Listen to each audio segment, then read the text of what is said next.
好啦，乡亲啊，继续要来讲这个彰化县上下生。内政部的统计，2020年初出生率第1名的县市就是彰化县。讲可能就是因为彰化县政府来借出着每一体这个3万块的生囝的津贴，啊，这个彰化县内各乡镇市公所嘛有加码来补助，所以鼓励着少年人愿意生囡仔。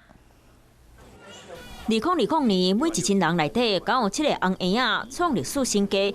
全台县市比较，彰化县出生率是全台湾冠军。根据内政部统计，去年全台湾出生率前5名县市，第1名是彰化县，第2名桃园市，第3名是平湖县，第4名连江县，第5名是新竹市。彰化县摕第1名，互人去想到彰化田桥的多，有700有钱人，因的存款是算1万的，敢会是这个原因，互较侪人会想要生囝？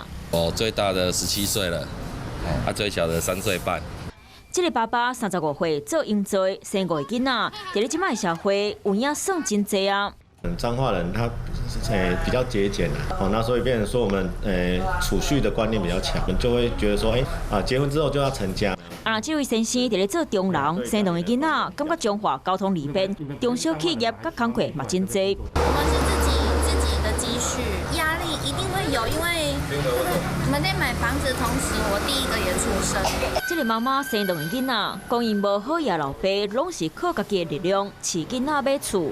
我们从社会环境的观察，那在彰化县有完善的社会福利。彰化县民政处讲，囡仔生这原因应该是县府补助每一体3万，另外各乡镇市公所有加奖金补助。